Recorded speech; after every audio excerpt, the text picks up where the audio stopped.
Hey, and welcome to my channel. You're watching my 30 Days of Painting series, in which I am painting a new portrait every day this month of June, filming and uploading it to YouTube and Instagram, and I am also documenting my journey with depression along the way. So if that sounds interesting to you, you can like this video, give it a thumbs up. You can also subscribe to my channel and hit the bell for notifications so you don't miss anything. Okay, so today I want to talk about friendships when you're mentally ill. And I want to talk about this because I have definitely had some ups and downs when it comes to friendship and depression and bipolar and mania and my entire experience. So I guess I kind of want to speak to other people out there who are experiencing some things that I'm experiencing and who are going through being sick, and just sort of, I don't know, share my story so that it's more normalizing of your situation, because I think everything that I'm feeling and everything that I've been through is pretty common. So I just wanted to kind of share a little bit about it.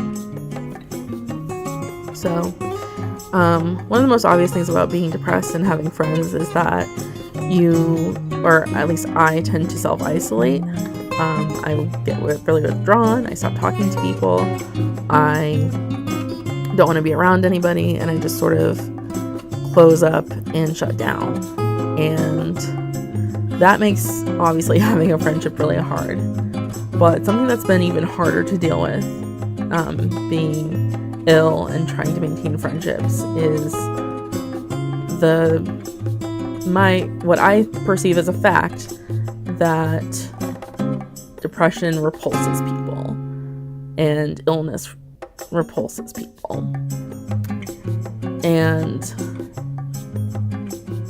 I don't know, I think maybe if you're listening to this, you could sort of write it off as like, that's just such a depressed thing to say. It's just like that your illness doesn't like push people away. And you know, there's many people, and people who know me would point out there's so many people who love you unconditionally and don't care and are just there for you, and they don't mind that you're depressed. They just take you as you are, and they love you anyway. And that's very true. I'm very blessed.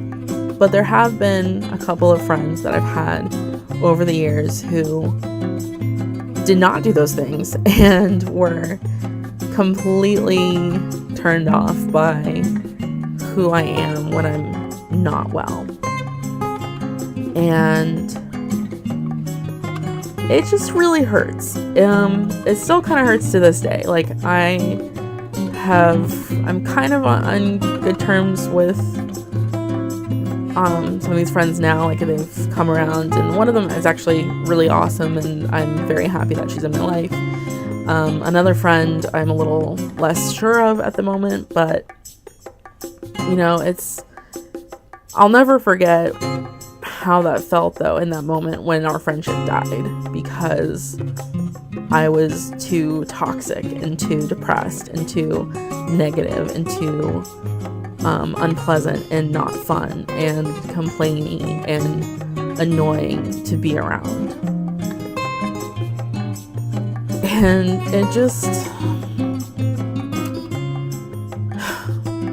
it really sucks, because I think every person who's sick deserves people around them who will take care of them. I think that's just should be the priority. That's how I would operate. Like, if someone needs something, I generally put them before myself if I can. And maybe that's not the most healthy thing. I wouldn't say that I do it to excess. I don't do it all the time. I'm not always constantly putting other people first. But in times of crisis, I think that's what needs to be done. And I'm sorry, but I consider being mentally ill kind of a crisis every single day, because you never know when that's going to spiral out of control. You never know when suicide is going to enter the picture. You never know how bad things are. It's something that needs to be taken very seriously. And I don't know, I'm still really hurt, and I just want people to know that if they've gone through this too, that it's not your fault that people in your life are not supportive of you. And it doesn't reflect on you as a person. It's more about who they are as people and where they are in that moment. And I'm not trying to demonize them, like they've probably had good reasons and maybe it's just too much, maybe they just can't provide you with what you deserve. But at the end of the day, for whatever reason, good or bad, that they have for sort of pushing you away, you don't deserve to be pushed away.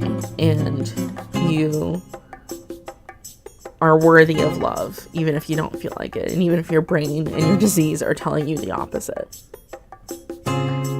That's just kind of my message out there to you all, and also to myself, because I need to hear it a lot of the time. So, I don't know. My other thing that I wanted to say is to anyone out there who's listening and watching who is not a depressed person and not a mentally ill person and is neurotypical, just stick in as long as you can. Obviously, don't put yourself at risk if like you are burning out and you really are giving too much and you can't handle it, but try to support these people as much as you can, these depressed people and your friends and family, because they really need you more than they let on. And it really could be the difference between, like, I don't know, life and death in my eyes. So, yeah, I don't know, a little dark, a little dramatic today, but it's just something that's on my mind, and it's something that I've struggled with, and that I still continue to have, you know, a lot of hurt over. But I'll just end and say that I am very, very, very eternally grateful for all of my friends and family who are there for me and who love me no matter what, and who show up at my house even though I don't want them to, and they hold me and tell me that everything's gonna be okay and that I'm still a good person and that they care. It's hard to hear, and I'll fight it, and I'll be kind of a jerk about it, but as I start healing, it means the world to me, and I'm just very, very lucky, and I'm really grateful for what I have. So, until my next video, just take care of each other.